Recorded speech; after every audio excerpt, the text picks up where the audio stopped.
Hello BookTube. This is my 500 subscriber Q&A. Francesca4906 starts us off with two questions.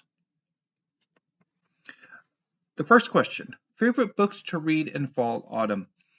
I don't really understand seasonal reading. I myself don't seasonally read. The types of books I read are constant throughout the year, and I don't tend to have a set date when I reread books. The second question is, what is a genre that you don't enjoy reading and why? Now, normally my response to this question would be self-help books, as I answered when I did my reprise of the G tag from Jim's Books, Reading, and Stuff's alphabet tags. But I want to dig a bit deeper. And so let's start with fiction. There are two genres of fiction that I've never really gotten on with: romance and westerns. Now, I have tried both. So with romances, there was a event a few years ago that I decided to participate in. I don't remember if it was before I became an active booktuber or like very early in being an active booktuber. And I tried 3 or 4 romances, and none of them really worked for me. Most notably, Denim and Diamonds by Davy Maycomber, which, at least the first part of the story, because I think it's like a 2-in-1 book where it's like 2 novels in one. And it's about, so the first story is about a young woman who leaves her small hometown to try to make it big in Hollywood as either an actress or in the music industry. And her high school boyfriend or friend or whatever is a real jerk about it. And then she comes back and it didn't quite work out how she'd hoped, or it kind of sort of did, but she needs to get away from it or something, so she goes back, and the childhood sweetheart or whatever the hell he is, he's a complete jerk. And I do not want to see her end up with him. Just no. No. So I bailed on it. And for westerns, of course, there is June on the Range, the booktube event created by Michael K. Vaughan. So the first year of June on the Range, I joined in on a readathon or read-along of Lonesome Dove by Larry McMurtry, which is arguably the greatest Western novel.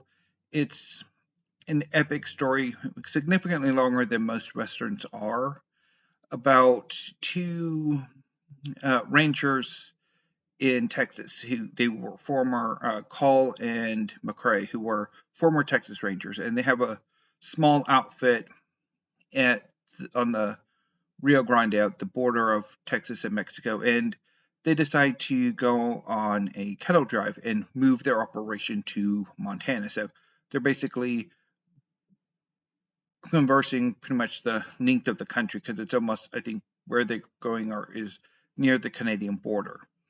And so there's a number of adventures that happen.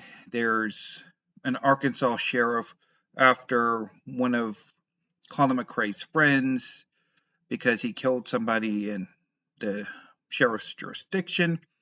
There's a few bandits, unresolved relationships, somebody not having the courage to tell their son that he's their father. Yeah. And I made it through the first part. I think it was about the first 100 pages or so, and I didn't enjoy it. I didn't enjoy the writing style, the structure of it, some of the standard sort of aspects of the story really annoyed me, particularly how most of the characters were obsessed with, uh, at least up to this point, the main female character, or the only female character. I thought was annoying. And it just, I really didn't like it. And then past year, this past year on the range, uh, Michael K. Vaughan decided to focus on the works of Zane Grey and Louis L'Amour. And so I picked up a book from each of them, Riders of the Purple Sage and I think Flint. And I really did not get on with either one, particularly Flint. It was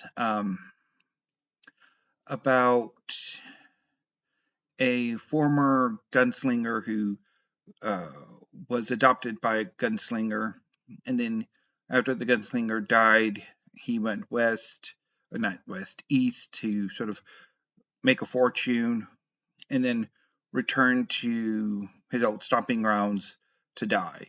And as he prepares for his death, he gets involved in a bit of a range war, in defense of a young woman whose property eventually comes under threat. And I really did not care for the writing of style. I mean, it really didn't appeal to me. And I think, particularly with Westerns, that there's an appeal to the Western that I don't understand, that certainly was a lot more effective early and into the middle years and perhaps even later parts of the 20th century, but towards the end of the 20th century and certainly into the 21st century, for the most part, the appeal of the Western is kaput skis. And then there's a whole slew of nonfiction. Most of the nonfiction I have is history. And I have a very small not history nonfiction collection. So there's quite a few genres of nonfiction, but I think my focus on fiction's kind of gone a little bit long. The next batch. So the next question comes from Claire Laporte 964. My question for you is, if you could live in any book world, which one would you choose and why? So I would choose Earthland, the setting of Fairy Tale by Hiro Mishima. Fairy Tale is a manga series about a guild of wizards called Fairy Tale. The main characters are a dragon slayer named Natsu Dragneel, his Exceed companion Happy, a celestial spirit mage named Lucy, an ice make wizard named Gray, Fullbuster, a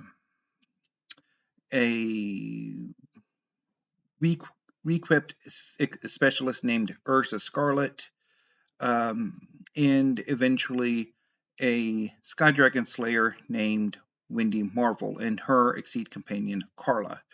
And the team goes on a number of adventures throughout the Kingdom of Fiori. And it is just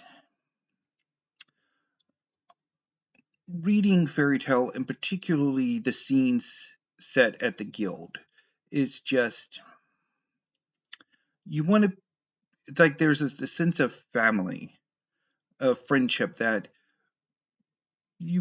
I would like to experience.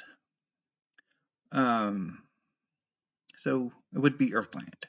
And also that a number of the other guilds also have a very similar feel to them.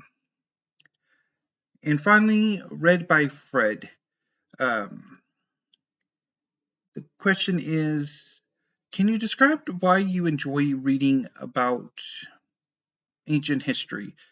Is it the culture, the time period, the contrast between today's views and ethics? So I first got interested in ancient history, by which I mean um, the Bronze Age. So from the development of writing to roughly about 1177 BC or BCE, however you want to term it. Which would be nice if there were alternative terms, but anyway. Um, so what got me interested in ancient history was sword and sorcery, particularly the sword and sorcery films of the 1980s, like Conan the Barbarian and Conan the Destroyer, Red Sonja, Beastmaster, um, even Ator. Less said about that, the better. Um, because those settings are highly reminiscent of the Bronze Age. Now, of course, particularly with the Conan stories by Robert E. Howard, um, the setting is a sort of a period of history thousands of years before recorded history, before the history that has come down to us. Um, and the cultures are inspired by a wide variety of civilizations, from ancient Egypt with Stygia, with medieval France for Aquilonia. But the Conan movies are very much more Bronze Age aesthetic, and that's what really got me into it. But what got me sort of really passionate about the subject is how similar and yet different they are. Um, at the height of the Bronze Age, there was something like an international system, globalization. It was smaller and slower, but it was still a form of globalization. But the difference is that the organizing principle is very different than what ours is.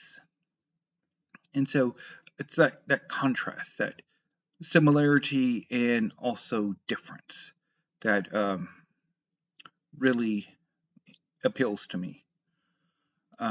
So those were the questions. So thank you, Francesca 4906, Claire Laporte 964, and Red by Fred for your questions. I will see you